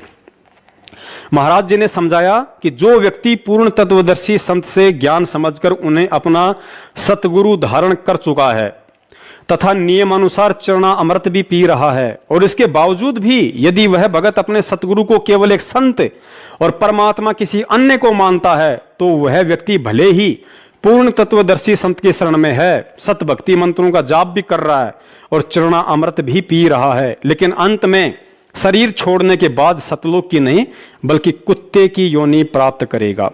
और इसमें कोई संशय नहीं है कि आज पूर्ण तत्वदर्शी संत सतगुरु रामपाल जी महाराज जी से तत्व ज्ञान लेकर तथा उनसे नाम दीक्षा प्राप्त करके रोजाना चरणा अमृत का सेवन करने वाले 90% वे भगत भाई बहन जो हर साल कबीर प्रगट दिवस मनाते हैं, सारे के सारे अभी भी इतने प्रमाण देखकर कबीर प्रगट दिवस मनाने वाली अपनी महाभूल के लिए सतगुरुदेव जी से हृदय से दंडवत समायाचना नहीं की तो मरणोपरांत फिलहाल कुत्ते का ही शरीर प्राप्त करने की दिशा में आगे बढ़ रहे हैं। पुण्यात्माओं, भले ही ये बात आपको बुरी लगे लेकिन यही सत्य है, क्योंकि ये विचार आदरणीय गरीबदास जी महाराज जी के हैं जो 100% सत्य हैं और यही विचार उस समय 100% से 1000% सत्य हो जाते हैं जब पूर्ण तत्वदर्शी संत सतगुरु रामपाल जी महाराज जी गरीबदास जी महाराज जी की इस वाणी का ज्यों का त्यों अपने शब्दों में समर्थन कर देते हैं। तो अपने भ्रम निवारण के लिए देखिए, स्वयं सतगुरु रामपाल जी महाराज जी द्वारा सन 2013 में रचित एक पुस्तक यथार्थ भक्ति बोध का सरलार्थ के पेज नंबर 48 पर वाणी संख्या 10 में वाणी है, कबीर गुरु को मानुष जो गिने, करे चरणामृत को पान, ते नर नरक में जावेंगे, जन्म जन्म होए समान। और सरलार्थ में पूज्य गुरुदेव जी ने लिखा है, जो सतगुरु तत्वदर्शी है उसको परमात्मा तुल्य ही मानना चाहिए। यदि साधक ने गुरु धारण कर रखा है और नियमानुसार चरणा अमृत भी पी रहा है और गुरु जी को केवल संत रूप में देखता है और परमात्मा अन्य मानता है तो वह शिष्य पार नहीं हो सकता है। पार नहीं हुआ तो श्वान यानी कुत्ते आदि के शरीर प्राप्त करेगा। कलयुग की इस बिचली पीढ़ी में देखा देखी भेड़ चाल में मस्त होकर कबीर प्रगट दिवस मनाने वाली आत्माओं से प्रार्थना है, सतगुरु रामपाल जी महाराज जी द्वारा किए गए इस वाणी के सरलार्थ की बीच वाली 2 लाइनों पर जमकर आंखें टिका दो। स्थूल शरीर वाली आंखों को नहीं, बल्कि और 2 अन्य तत्व ज्ञान वाली आंखों को, जो हमें सतगुरुदेव से ज्ञान मिलने के बाद प्राप्त हुई है। यहां गुरुजी स्पष्ट कह रहे हैं, यदि साधक ने गुरु धारण कर रखा है और नियमानुसार चरणामृत भी पी रहा है और गुरुजी को केवल संत रूप में देखता है और परमात्मा अन्य मानता है, तो वह शिष्य पार नहीं हो सकता। पार नहीं हुआ तो श्वान यानी कुत्ते आदि के शरीर प्राप्त करेगा। अब समझदार भगत स्वयं विचार कर ले कि पूर्ण तत्वदर्शी संत सतगुरु रामपाल जी महाराज जी से तत्व ज्ञान लेकर और ये भली बाती जानकर कि तत्वदर्शी संत की भूमिका स्वयं परमात्मा कबीर साहिब ही करते हैं, इसके बावजूद भी संत या गुरु रूप में प्रकट परमात्मा के अलावा यदि भगत किसी अन्य को परमात्मा मानकर उनका प्रगट दिवस मनाता है, तो यहां स्पष्ट है कि वह भगत अभी भी अपने सतगुरु को केवल एक संत और परमात्मा किसी अन्य को अर्थात उसी को मानता है जिसका वह प्रगट दिवस मनाता है। तो आदरणीय गरीबदास जी महाराज जी की इस वाणी और सतगुरु रामपाल जी महाराज जी के द्वारा इस वाणी के सरलार्थ अनुसार निश्चय ही ऐसा भगत शरीर छोड़ने के बाद कुत्ते की योनि प्राप्त करने वाला है। दास ये नहीं कह रहा कि कबीर जी परमात्मा नहीं है, परमात्मा तो सकल सृष्टि में अकेले कबीर साहिब ही हैं। लेकिन यदि वह कबीर आज आपके गुरु का रूप धारण करके आपके सामने प्रत्यक्ष है, तो फिर उसी कबीर की 650 साल पुरानी एक फोटो को परमात्मा मानकर उसका प्रगट दिवस मनाना क्या आपके द्वारा अपने ही गुरु की तौहीन नहीं है? पुण्यात्माओं, गुरु और परमात्मा के बीच के इस भेद को मिटाने के लिए ही वह परमात्मा इस पृथ्वी पर सतगुरु बनकर तत्व ज्ञान की बारिश करता है, ताकि आप और हम उन्हें आसानी से पहचान लें कि गरीब निर्गुण सरगुण एक है, दूजा ब्रह्म विकार, निर्गुण साहिब आप हैं और सरगुण संत विचार। अर्थात निर्गुण रूप में सतलोक में विराजमान वह कबीर परमात्मा उस समय सरगुण अवस्था में आ जाता है जब वह अपनी आत्माओं को तत्व ज्ञान देने के लिए पृथ्वी आदि लोक लोकांतरों पर एक संत या गुरु की भूमिका में तत्व ज्ञान प्रचार करता है। परमेश्वर जी ने बताया कि आदरणीय धर्मदास जी व नानक साहिब जी सहित अनेकों आत्माओं का निर्गुण सरगुण को लेकर नकली संतों द्वारा पैदा किया गया भ्रम उस समय समाप्त हो गया जब उन आत्माओं ने सतलोक के सिंहासन पर अन्य तेजोमय रूप में उसी महापुरुष को बैठा पाया जो महापुरुष एक साधारण संत के रूप में उनका गुरु बनकर उन्हें नीचे से सतलोक लेकर गया था। उसके बाद तो उन आत्माओं में शंका की कोई गुंजाइश ही नहीं रही और जब यही नजारा सतलोक में आदरणीय गरीबदास जी महाराज जी ने भी देखा तो नीचे आकर कलयुग की वर्तमान बिचली पीढ़ी वाली हम अज्ञानी आत्माओं का मोत या बिंद हटाने के लिए अपने ग्रंथ साहिब में लिखा था कि गुरु को मानुष जो गिणे करे चरणा अमृत को पान, ते नर नरक में जाएंगे जन्म जन्म होए समान। पुण्यात्माओं, एक विशेष विचारणीय बात और है, जिस तरह आज स्वयं वह कबीर परमात्मा एक संत अर्थात सतगुरु रामपाल जी महाराज जी के रूप में आकर और अपने आप को छुपाते हुए यह कहकर कि मैं तो उस कबीर परमात्मा का भेजा हुआ पैगंबर हूं, संदेश वाक हूं, परमात्मा तो कबीर साहिब हैं जो सतलोक में रहते हैं। ठीक इसी प्रकार जब यही परमात्मा जिंदा महात्मा यानी एक संत रूप में आदरणीय धर्मदास जी, नानक साहिब जी, गरीबदास जी व मलुकदास जी सहित दादू जी को मिले तो उन्हें भी यही कहा करते थे कि भाई मैं तो उस परमात्मा का भेजा हुआ नुमाइंदा हूं, परमात्मा तो सत्य पुरुष है जो सतलोक में रहता है। और साथ में यह भी बताया कि वह परमात्मा सतयुग में सत्सुकृत, त्रेता में मुनिंद्र और द्वापर युग में करुणामय ऋषि के रूप में एक तालाब पर कमल के विकसित फूल पर प्रकट हुआ था। उनकी परवरिश कंवारी गायों के दूध से हुई थी। लेकिन इसके बावजूद उन आत्माओं ने कभी भी ऋषि करुणामय, ऋषि मुनिंद्र का प्रगट दिवस नहीं मनाया, क्योंकि सतलोक देखने के बाद जैसा कि पहले ही बताया जा चुका है कि उन सभी आत्माओं का भ्रम निवारण हो चुका था कि कौन मुनिंद्र और कौन करुणामय। जो भी कुछ है वो केवल यही है जो आज हमारी पकड़ में है और जिसने सतगुरु रूप में आकर हमें नाम दीक्षा दी है और आत्म कल्याण का मार्ग बताया। पुण्यात्माओं, आज अपना आंकलन हमें स्वयं ही करना होगा कि पूर्ण सतगुरु से तत्व ज्ञान मिलने के बाद और उन महान आत्माओं के द्वारा आंखों देखा सतलोक का वर्णन करने के बावजूद भी सतगुरु के ज्ञान को आधार ना बनाकर किसी के भी इशारों पर कहीं भी प्रतिवर्ष कबीर प्रगट दिवस में शामिल होकर हम आदरणीय गरीबदास जी महाराज जी की इस वाणी के अनुसार सतलोक की तरफ कदम बढ़ा रहे हैं या कुत्ते की योनि की तरफ। सतगुरुदेव जी ने सत्संगों में बताया कि एक समय जब जबरील नाम का देवता हजरत मोहम्मद जी को ऊपर लेकर गया तो रास्ते में उन्हें एक ऐसा व्यक्ति दिखाई दिया जो स्वर्ग की तरफ देखता था तो खुश होता था और नरक लोक की तरफ देखता था तो रोता था।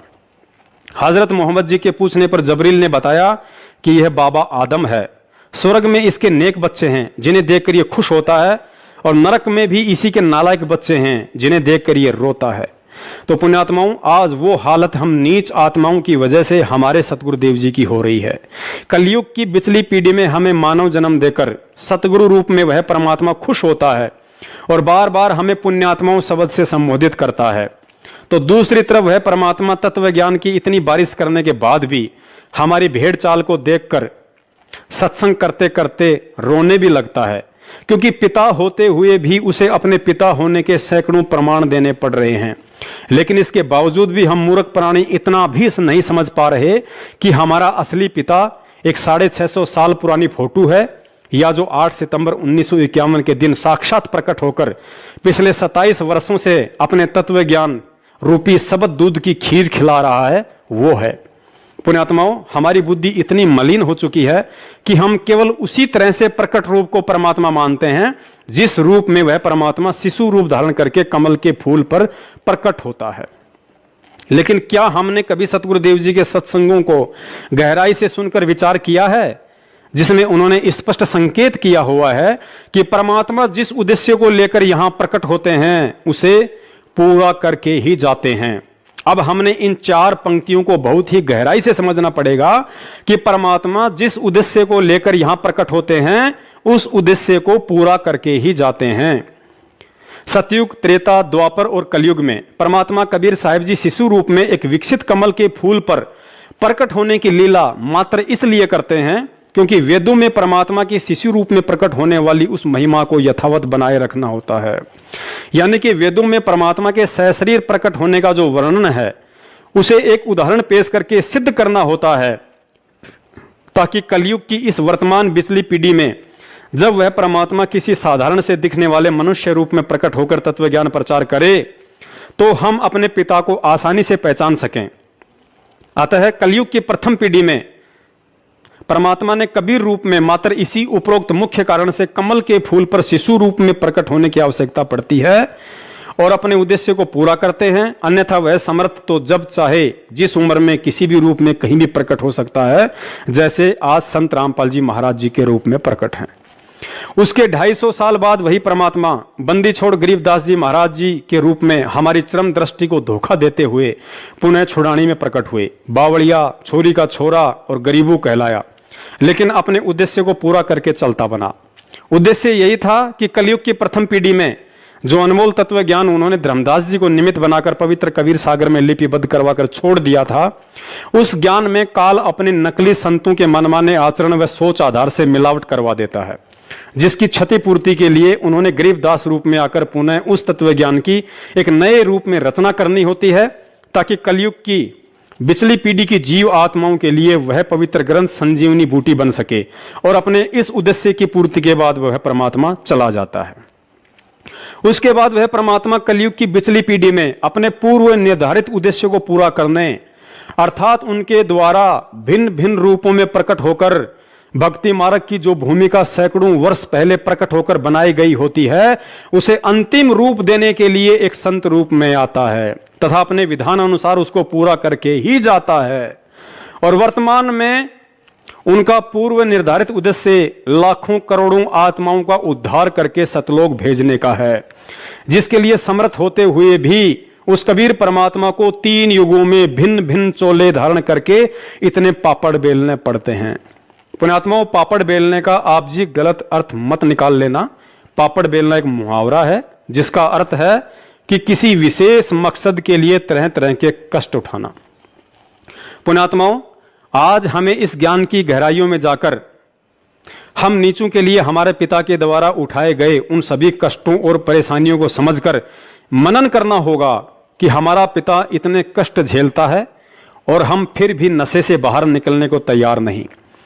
विचार करें, 650 साल पहले कबीर परमेश्वर जी ने सत्संग किए नहीं, बल्कि आज इस समय उत्पन्न हम नीच आत्माओं के लिए सत्संग बनाए थे ताकि हम परमात्मा को पहचान सकें।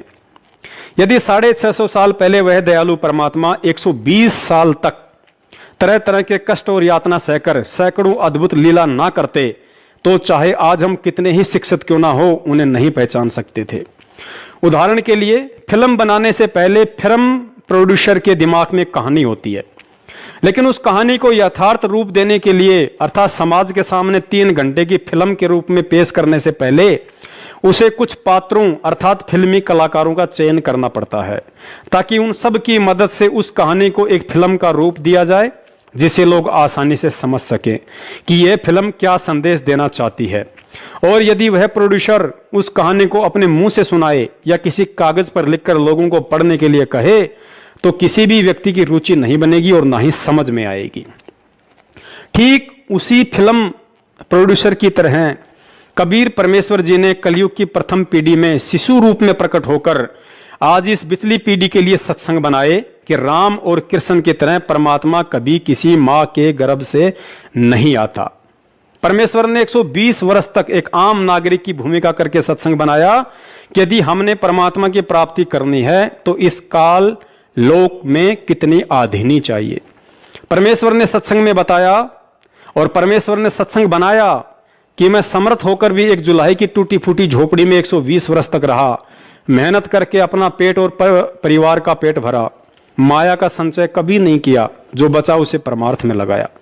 परमेश्वर जी ने रविदास जी, गणिका माई, अर्जुन सरजुन, जीवा दत्ता, नानक जी, धर्मदास जी, मलुकदास जी, राजा बीर सिंह, बिजली खान पठान, सिकंदर लोधी आदि सैकड़ों आत्माओं को अपनी कहानी का पात्र बनाकर 650 साल पहले एक सत्संग रूपी फिल्म बनाई।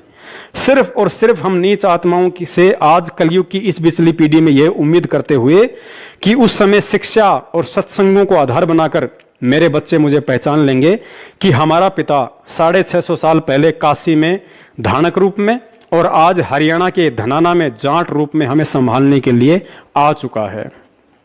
पुण्यात्माओं, विचार करना, हम जिस पवित्र पुस्तक भक्ति बोध से सुबह, दोपहर और शाम की आरती करते हैं उसकी भूमिका में हमारी पूरी गुरु प्रणाली लिखी हुई है, जिसमें प्रथम सतगुरु कबीर साहिब जी के बाद वर्तमान सतगुरु रामपाल जी महाराज जी सहित कुल 11 गुरु साहिबान हैं। लेकिन इन 11 गुरु साहिबानों में बंदी छोड़ शब्द सिर्फ और सिर्फ 3 ही नामों के आगे लगता है। प्रथम बंदी छोड़ कबीर साहिब जी, दूसरा बंदी छोड़ गरीबदास जी महाराज जी, और तीसरा आज हम अपने पूज्य गुरुदेव सतगुरु रामपाल जी महाराज जी के लिए बंदी छोड़ शब्द का प्रयोग करते हैं, क्योंकि बंदी छोड़ शब्द इस सृष्टि में सिर्फ उसी नाम के साथ लगता है जो स्वयं पूर्ण परमात्मा हो। पुण्यात्माओं, पूज्य गुरुदेव संत रामपाल जी महाराज जी को और गहराई से समझने के लिए देखिए सन 2013 में बरवाला आश्रम में काल प्रेरित सतलोक आश्रम मैनेजमेंट हरियाणा के मुखियाओं द्वारा रचित पुस्तक मानवता का गिरता हास तथा विकास, और दूसरी पुस्तक है भोगेगा अपना किया रे। निसंदेह ये दोनों पुस्तकें परम पूज्य सतगुरु रामपाल जी महाराज जी के दिशा निर्देशन में इन मनवस लोगों के द्वारा ही लिखी गई थी। लेकिन इस पुस्तक के माध्यम से सतगुरुदेव जी ने जो बात सतलोक आश्रम मैनेजमेंट हरियाणा और संगत को समझानी चाहिए थी, उस गूढ़ बात को ना ही तो उस समय काल प्रेरित सतलोक आश्रम मैनेजमेंट समझ पाया और ना ही बेचारी भोली संगत। अतः आज परमेश्वर जी मुझ तुच्छ दास को निमित्त बनाकर इस पुस्तक में लिखे गूढ़ संकेतों को संगत तक पहुंचा रहे हैं, और इन सांकेतिक प्रमाणों को देखने के बाद सन 2014 से पहले नाम उपदेशी भगत भाई बहनों में यदि जरा भी समझ होगी तो सिर पर हाथ रखकर थप्पियां मारेंगे और कहेंगे कि ज्ञान को आधार ना बनाकर सन 2014 के बाद से किन मूर्खों के संपर्क और बहकाव में आकर असली जीते जागते कबीर को भुलाकर रोहतक और जबलपुर में कागज के कबीर का प्रगट दिवस मनाकर तथा कुपात्रों को दान और अनमोल समय देकर क्यों हमने अपने कर्म फोड़े। क्योंकि हमारी इस करनी से हमारे सतगुरु दुखी हुए हैं और कहते हैं कि जिन बातों से गुरु दुख पावे तिन बातों को दूर भगावे। देखिए प्रमाण, पुस्तक मानवता का गिरता हास तथा विकास के पेज नंबर 58 पर, जहां काल प्रेरित लेखक सतलोक आश्रम मैनेजमेंट वाले स्वयं अपनी लेखनी से लिखते हैं कि सत्य पुरुष का वर्तमान अवतार अर्थात हरि अवतार संत रामपाल दास जी महाराज भी परमेश्वर अर्थात परम अक्षर ब्रह्म के उन अवतारों में से एक हैं जो आध्यात्मिक ज्ञान के द्वारा अधर्म का नाश करते हैं। पुण्यात्माओं, अब इन 4 लाइनों में सतगुरुदेव जी ने बहुत ही गहरा संकेत कर दिया है कि मैं कौन हूं, लेकिन ये काल प्रेरित लोग समझ ही नहीं सके और आज तक संत रामपाल जी महाराज जी के साथ एक सामान्य संत की तरह व्यवहार करते हुए केवल कबीर प्रगट दिवस की ही डफली पीटते रहे। यहां लिखा है कि संत रामपाल दास जी महाराज भी परमेश्वर अर्थात परम अक्षर ब्रह्म के उन अवतारों में से एक है जो आध्यात्मिक ज्ञान के द्वारा अधर्म का नाश करते हैं।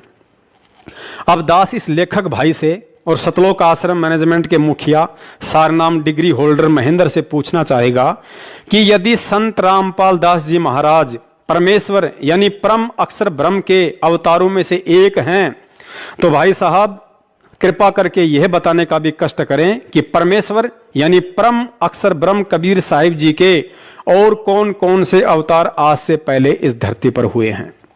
चारों तरफ नजर दौड़ाने के बाद इनका यही जवाब होगा कि प्रथम अवतार सतयुग में सत सुकृत ऋषि थे, दूसरा अवतार त्रेता में मुनिंद्र ऋषि थे, तीसरा अवतार द्वापर में करुणा ऋषि थे और कलयुग के प्रथम चरण में वह परमेश्वर यानी परम अक्षर ब्रह्म अपने वास्तविक नाम कबीर देव से आए ही थे।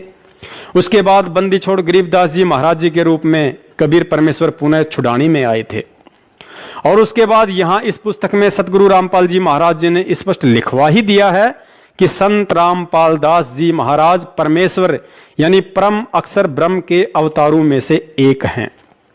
पुण्यात्माओं, अब आप जी गहनता से परमेश्वर के तत्व ज्ञान आधार से विचार करना कि परम अक्षर ब्रह्म यानी कबीर साहिब जी काल निरंजन दुर्गा और ब्रह्मा विष्णु महेश की तरह अपने अंश अवतार सर्जन नहीं करते हैं, क्योंकि वह परमात्मा इन सभी देवी देवताओं और काल निरंजन की तरह किसी अन्य समर्थ शक्ति के ना ही तो अधीन है और ना ही असहाय है।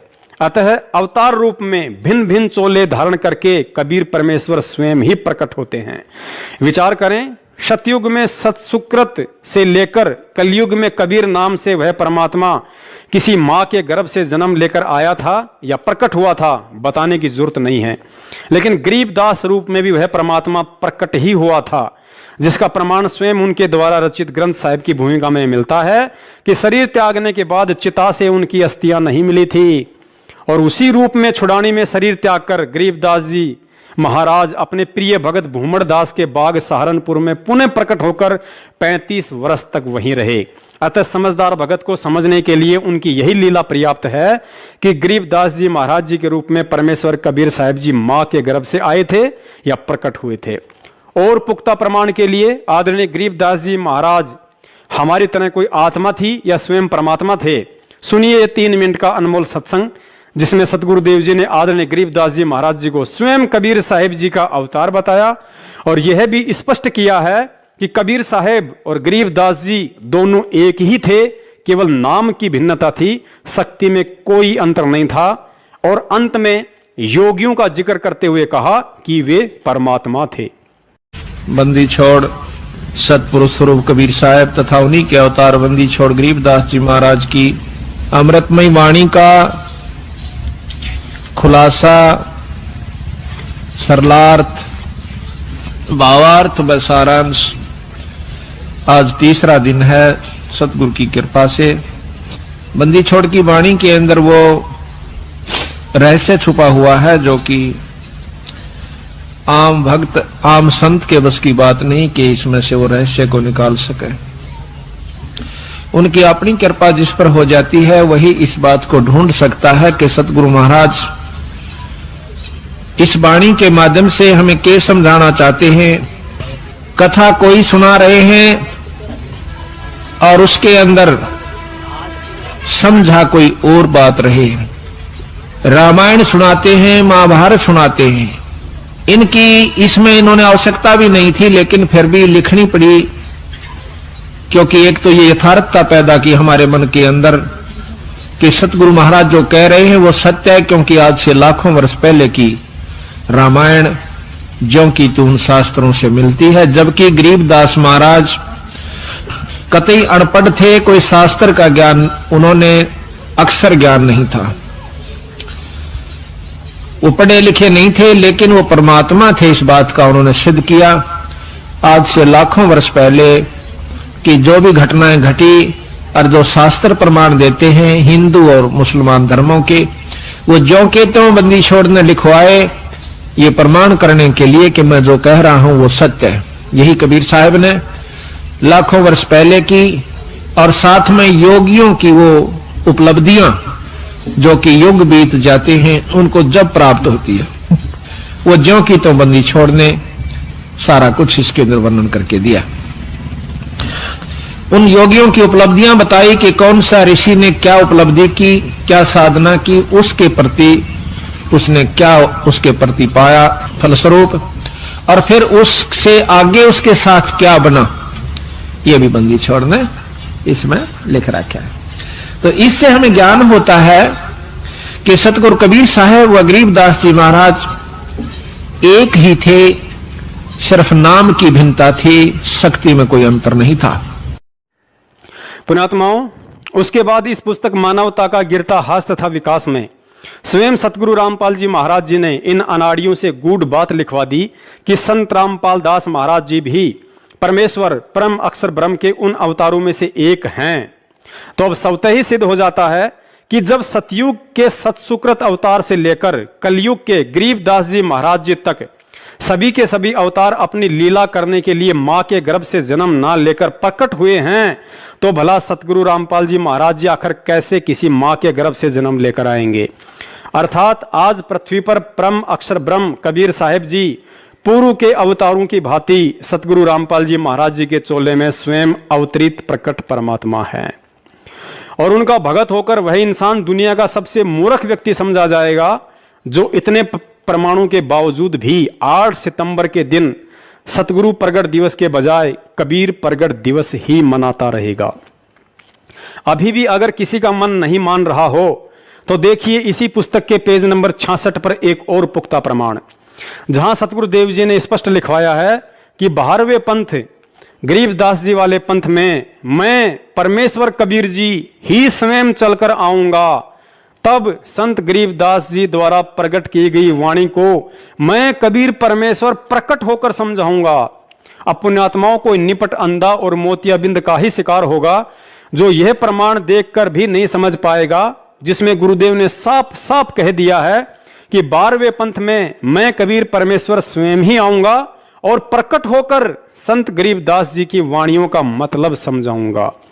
अब सर्वविदित है कि आदरणीय गरीबदास जी महाराज जी की वाणियों को श्री आसाराम बापू या राम रहीम जी ने तो समझाया नहीं है, और जिन्होंने समझाया है उन्हें आप जानते ही हैं।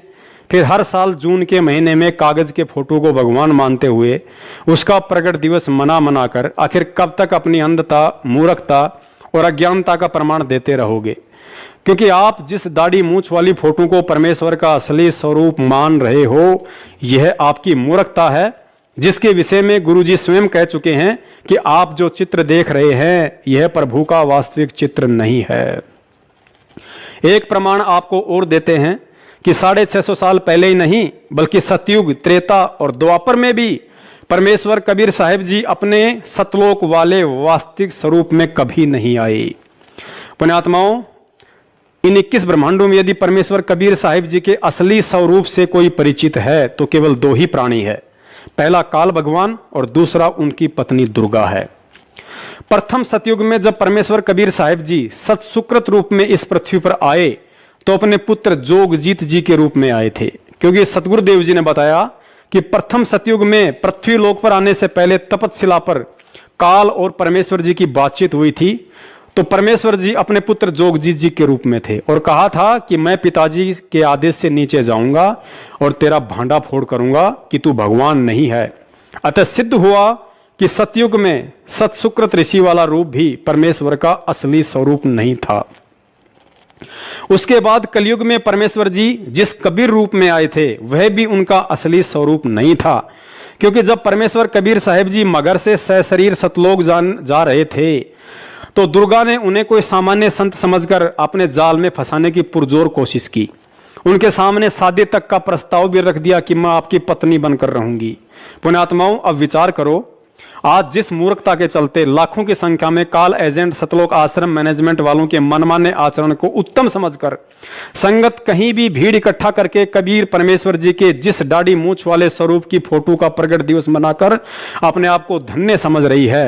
यदि कबीर साहिब जी का वह रूप उनका असली रूप होता तो दुर्गा उन्हें पहचान लेती और हो सकता है डर के मारे उसका कलेजा भी फट जाता, क्योंकि ऊपर पहले ही बताया जा चुका है कि 21 ब्रह्मांड में कबीर साहिब जी के सतलोक वाले असली स्वरूप से यदि कोई परिचित है तो केवल काल और दुर्गा दो ही हैं।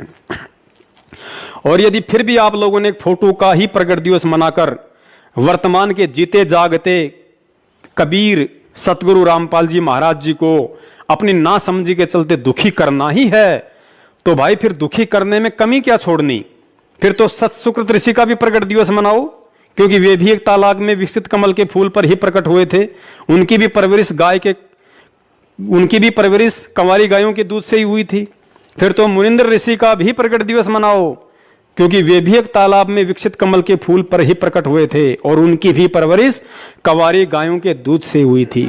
फिर तो करुणामय ऋषि का भी प्रकट दिवस मनाओ, क्योंकि वे भी एक तालाब में विकसित कमल के फूल पर ही प्रकट हुए थे और उनकी भी परवरिश कंवारी गायों के दूध से हुई थी।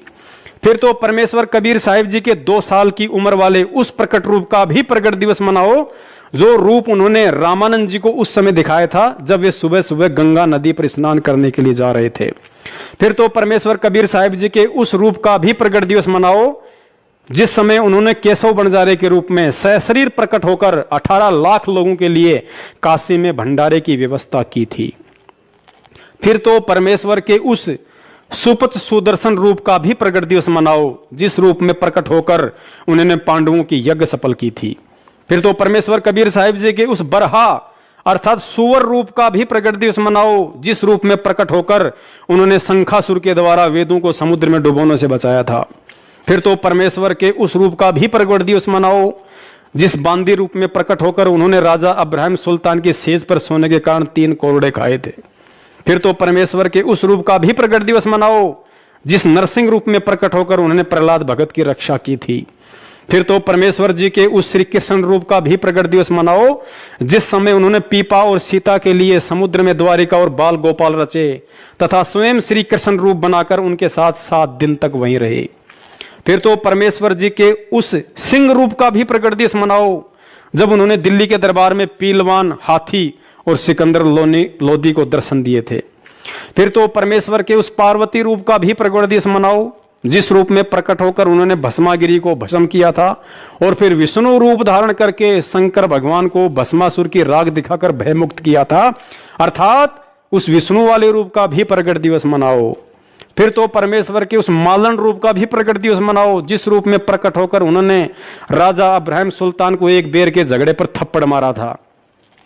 और भी लाखों करोड़ों रूप में वह परमेश्वर इस पृथ्वी पर प्रकट होता रहता है। अतः एक अकेले कबीर रूप का प्रकट दिवस मनाने वाले 80% भोली आत्माओं से प्रार्थना है, आप बारी बारी परमेश्वर के इन सभी उपरोक्त प्रकट रूपों का प्रकट दिवस मनाओ ताकि तुम्हारी नादानी और नासमझी पर आज वर्तमान में प्रकट वह परमेश्वर बाबा आदम की तरह कबीर प्रकट दिवस मनाने वालों को देखकर दुखी हो और सतगुरु प्रकट दिवस मनाने वालों को देखकर प्रसन्न हो। तो पुण्यात्माओं, अब दास अपनी वाणी को विश्राम देता है। कहने को तो परमेश्वर की महिमा के विषय में दास के पास इतना मटेरियल है कि जीवन समाप्त हो सकता है, लेकिन शब्द नहीं। लेकिन इस बात का निष्कर्ष सिर्फ दास के कहने और आपके सुनने तक ही सीमित नहीं है। दास तो पिछले वर्ष से ही सतगुरु प्रकट दिवस मना रहा है, क्योंकि आने वाले समय में तो पूरी दुनिया ही सतगुरु का प्रकट दिवस मनाएगी। आम व्यक्ति भी इस बात से भली भांति परिचित हो जाएगा कि संत रामपाल जी महाराज जी ही असल में कबीर परमात्मा है, लेकिन असल में उनका प्रकट दिवस मनाना तो आज है और आज केवल वही आत्मा उनका प्रकट दिवस मना सकती है जिसने इस भक्ति मार्ग पर ज्ञान को आधार बनाकर चलना सीख लिया होगा, वरना उल्लू के लिए तो सदा दिन में ही रात और रात ही दिन होता है। अंत में अपनी वाणी को विश्राम देते हुए दास एक और ऐसा प्रमाण देता है जिसे आधार बनाकर आसानी से समझा जा सकता है कि सतगुरु रामपाल जी महाराज जी कौन हैं, स्वयं कबीर परमात्मा हैं या कबीर साहिब जी के भेजे हुए कोई संदेश वाहक हैं। आप जिन्हें सतगुरुदेव जी के मुख कमल से सैकड़ों बार सत्संगों में सुना होगा कि परमात्मा ने किन किन आत्माओं को सतलोक दिखाया और फिर वापस पृथ्वी पर छोड़ा और अपना गवाह बनाया, लेकिन एक बार भी आपने उनके मुख कमल से यह कहते हुए नहीं सुना होगा कि कबीर परमात्मा ने मुझ रामपाल दास को भी सतलोक दिखाया और फिर वापस पृथ्वी पर छोड़ा। तो पुण्यात्माओं, जिसने सतलोक ही नहीं देखा तो फिर सतलोक का वर्णन कैसे कर सकता है? लेकिन फिर भी सतगुरु रामपाल जी महाराज जी सतलोक के दृश्य का हूबहू वर्णन करते हैं, क्योंकि वे स्वयं परमात्मा हैं और परमात्मा अपनी शक्ति से जिसे चाहे सतलोक के दर्शन करवा सकता है। लेकिन उन्हें कोई सतलोक के दर्शन करवा सके ऐसा तो कोई पृथ्वी पर जब से ये बनी है तब से पैदा ही नहीं हुआ। अतः यह स्वतः ही सिद्ध हो जाता है कि आज परमात्मा स्वयं हमारे सतगुरु बनकर पृथ्वी पर विद्यमान हैं। अब जिन जिन आत्माओं को इस वीडियो के माध्यम से ये अच्छे से समझ में आ गया है कि वास्तव में असली कबीर तो स्वयं मेरा सतगुरु ही है और मैं अज्ञानता में एक कागज की फोटो को कबीर समझकर उसका प्रगट दिवस मनाते हुए प्रतिवर्ष अपने आप को धन्य समझ रहा था, तो उन आत्माओं का अब यही प्रश्न हो सकता है कि 8 सितंबर 2020 के दिन सतगुरु प्रगट दिवस मनाना कैसे है। तो ये बहुत ही साधारण और सरल सा तरीका है। जैसे हम पहले कबीर प्रगट दिवस मनाते थे या मनाते हुए देखा करते थे, ठीक उसी तरह मनाना है। ना कोई भीड़ भाड़, ना कोई जमघट, ना कोई दिखावा, ना कोई विशेष आडंबर। 8 सितंबर के दिन हम सब ने अपने घर पर ही सतगुरु प्रगट दिवस मनाना है। यदि आसपास रहने वाले भगत भाई बहन किसी एक भगत के घर पर इकट्ठा होकर मनाना चाहें तो उसमें कोई दोष नहीं है। हमने किसी भी रंग का स्वच्छ कपड़ा एक टेबल या किसी रखने योग्य जगह पर बिछाकर उसके ऊपर परम पूज्य सतगुरु देव जी की छवि अर्थात फोटो को रखना है। प्रतिदिन की तरह देसी घी का दीपक लगाना है। दीपक में घी आप जी अपनी आर्थिक स्थिति अनुसार चाहे जितना डाल सकते हैं, लेकिन मन में 1.25 किलो या 5.25 किलो का संकल्प लेकर घी डालना ऐसा कोई विधान नहीं है। यदि ऐसा कोई करता है तो वह मनमाना आचरण है। आटे या सूजी का सतगुरुदेव जी को भोग लगाने के लिए देसी घी में हलवा राम बनाना है। हलवा राम आप जी परिवार के मेंबर या सतगुरु प्रगट दिवस में आए हुए भक्तों की संख्या के आधार पर बनाएं। हलवा राम बनने के बाद आप जी उसे किसी भी रंग के साफ कपड़े से ढक दें। उसके बाद सभी भगत भाई बहन सर्वप्रथम मंगलाचरण करें। वह उसके बाद आया है बंजारा केशव आया है, ये शब्द पढ़ते हुए हलवा राम को वहां से नंगों पैरों उठाकर जहां आपने दरबार लगा रखा है वहां पर या आसपास स्वच्छ जगह पर रख दें। उसके बाद भोग की बड़ी आरती जो आपको YouTube पर 39 मिनट से लेकर 42 मिनट तक की मिलती है, उसे अपने मोबाइल में डाउनलोड करके चला दें। आरती संपूर्ण होने के बाद सतगुरु देव जी का सत्संग 1 घंटा, 2 घंटा या 3 घंटा जैसी भी आपकी श्रद्धा और समय है उस अनुसार प्रेम पूर्वक बैठकर सुने। उसके बाद हलवा राम का प्रसाद वितरित करें। हलवा राम यदि चाहें तो सत्संग से पहले भी वितरित कर सकते हैं। उसके बाद भंडारे के लिए जो भी भोजन बना है उसे एक थाल में रखकर ऊपर से स्वच्छ कपड़े से ढककर दरबार के आगे रख दें। बाद में सभी को भंडारा करवाएं। भोग की आरती का समय रात्रि 12 बजे से लेकर दिन के 12 बजे तक आप जी अपने व आने वाले भगत भाइयों की सुविधा अनुसार रख सकते हैं। 10 बजे या 11 बजे ही भोग लगेगा ऐसा कोई जरूरी नहीं होता है, ऐसा कोई विधान भी नहीं है, क्योंकि यह सहज भक्ति मार्ग है। कुछ लोगों की अपनी मनमानी सोच होती है कि परमात्मा को भोग लगने से पहले कोई कुछ नहीं खाएगा, लेकिन यह उचित नहीं है। घर में बच्चे बूढ़े सभी होते हैं जिन्हें सुबह चाय नाश्ते की जरूरत पड़ती है। अतः रोज की तरह अपना चाय नाश्ता करें और उसके बाद ऊपर की प्रक्रिया को पूरा करें। परमेश्वर कभी भी अपनी आत्माओं को परेशान या दुखी करके भोग नहीं लगवाता है। वह तो हर पल हर समय अपने बच्चों को सुखी और खुशहाल देखना चाहता है। परमेश्वर 56 व्यंजनों से नहीं बल्कि विदुर जी की तरह यदि भगत का भाव सच्चा है तो उसके घर का साग रोटी खाकर अधिक प्रसन्न होते हैं। यदि भोजन भंडारा बच जाता है तो आप जी भक्तों को घर ले जाने के लिए दे सकते हैं। अपने अड़ोसी पड़ोसी अन्य जरूरतमंद व्यक्ति को भी भंडारा खिला सकते हैं, क्योंकि परमेश्वर को लगा हुआ अन्न जो भी आत्मा ग्रहण करती है तो परमात्मा से जुड़ने के लिए उसके भक्ति संस्कार मजबूत होते हैं। अतः सत भक्ति मार्ग में अपने पंडित आप स्वयं बनिए। इन क्रियाओं के लिए हमें सतलोक आश्रम मैनेजमेंट कोई कोऑर्डिनेटर या किसी नामदान संचालक या किसी अन्य भगत के भरोसे नहीं रहना है। जिस प्रकार ज्योति, हवन और पाठ के लिए हम अज्ञानता में सतलोक आश्रम मैनेजमेंट के भरोसे रहकर अपनी मूर्खता का प्रमाण दे रहे थे, क्योंकि हवन के विषय में सतगुरुदेव जी ने स्पष्ट संकेत किया हुआ है कि हमने अपना हवन स्वयं ही करना है, किसी के भरोसे नहीं रहना। यदि आज भी ज्योति हवन के लिए कोई नामदान केंद्रों पर पैसे जमा करवाता है तो सतगुरुदेव जी के इस सत्संग अनुसार उस भगत और उस अज्ञानी राजाओं में कोई यंत्र नहीं है जो पंडितों को बुलवाकर हवन करवाते थे। और तीसरी एक हवन की यहाँ ज्योत जगह है परमात्मा की अखंड हवन। हवन पुण्यात्माओं, जैसे अभी तक आपने देखा ये ऋषि लोग गेर कर लकड़ क्यों कह के घर तक जा था, राजाओं ने पटा लिया करते, धनिया ने उन्हें कह देते अच्छा हवन करो, वहां गेर के 2-3 धड़ी लकड़ी और ठोकी दे लोटे भर घी के स्वाहा स्वाहो पाटो पकड़े। अब उसमें क्या था दोस्त, वो अच्छी बात है हवन करना, लेकिन वो तरीका प्रॉपर नहीं। न्यूकार ने आंधा न्योतर 2 बुलावे, अगर आंधे का निमंत्रण दोगे 2 आवेंगे एक की बजाय। तो कहने का भाव ये था कि वो ऋषि लोगों को हम क्यों बुलाया करते, क्योंकि हम अनपढ़ थे, उन्होंने अपना फायदा उठाया कि केवल एक ब्राह्मण ही पढ़ने का अधिकारी है, तुम अपना धंधा पीटो, जिसका जिसा काम है। परमात्मा ने ये कहा कि देखो भगवान की भक्ति प्रत्येक व्यक्ति कर सकता है और प्रत्येक ही शिक्षित होना चाहिए, ये गलत कर रखा था इन्होंने। तो अब आप सारे शिक्षित हो गए। अब मालिक ने जो खेल खेला है, ये समय इंतजार किया है कि अब अपनी प्यारी आत्माओं को अपनी महिमा में अब बताऊंगा और सारे सबका समझ में आवेगी। अब आप सभी शिक्षित हो गए और सभी को मंत्र ये परमात्मा की वाणी याद होगी। छोटे छोटे बच्चा के पूरी आरती याद हो रही है भगवान की वाणी की। अब एक रुई 1.5 ग्राम 2 ग्राम रुई लगेगी, एक जोत बना दे, खड़ी जोत लगा दी, उसमें घी डाल दिया जितनी आपकी इच्छा है, 1 कटोरा भर दे, सारे दिन जलाए। तो उसमें वो घी उसमें डाल दिया और हम अपना मंत्र वाणी सुबह नित्यनेम करें, दोपहर रमैणी करें, शाम में संध्या आरती करें, ये भगवान की वाणी भी हम बोलते रहते हैं।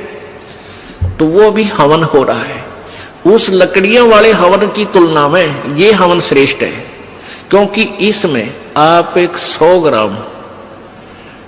ग्राम रुई में 1 क्विंटल घी हवन कर सकते हो। उसमें घी, उसकी जोत न जलन नहीं दे, उसमें डालने जाएगी। 100 ग्राम जोत में 1 क्विंटल घी हवन कर सकते हो आप। और लकड़ियां में 1 क्विंटल घी हवन करने के लिए कम से कम भी 20 किलो तक कम से कम लकड़ी जला देते हो। तो उन लकड़ियों के जलने से कार्बन डाइऑक्साइड अधिक होती है। उस 2 धड़ी यानी 20 किलो लकड़ी समाप्त की जलने की तुलना में एक 100 ग्राम रुई की का प्रदूषण उससे कई हजार गुना कम होगा। तो हमने ये अपनाना है। तो हम अपना हवन डेली करें हैं। अब क्या करा करते, कोई मृत्यु होगी, बुलाओ गुरुजी ने और हमारा हवन करियो 2 दिन 4 दिन। वो 2 दिन के हवन में किला टूट गया। रोज करो हवन अपना, 1 जोत लगा दे, सुता उठ के हाथ पैर धो ले, नहाने का ना फुर्सत मिले, कोई जरूरी ना होती नहाना। इसमें नहाए धोए क्या भ्याज है, मन का मैल ना जाए और मीन सदा जल में रहे, धोए बांस ना जाए। अंदर से अंत तक साफ हो, हाथ पैर जरूर धो ले, क्योंकि धार्मिक वस्तुओं के हाथ लगाने। और जोत ला दे, अपना मंत्र करता रहे, काम करता रहे, अपनी आरती बोल ले, जा नित्यनेम भी कर ले, रोटी पहुंचे जा, नित्यनेम चलता रहे। आजकल तो आधुनिक बहुत से उपकरण हो गए हैं, वैसे भी याद हो जाते हैं कुछ दिनों में। और नहीं बैठ कर अपनी किताब लेकर वह पढ़ ले। अब हवन हो गया तो हम अपना काम आप करेंगे, जो बात बनेगी।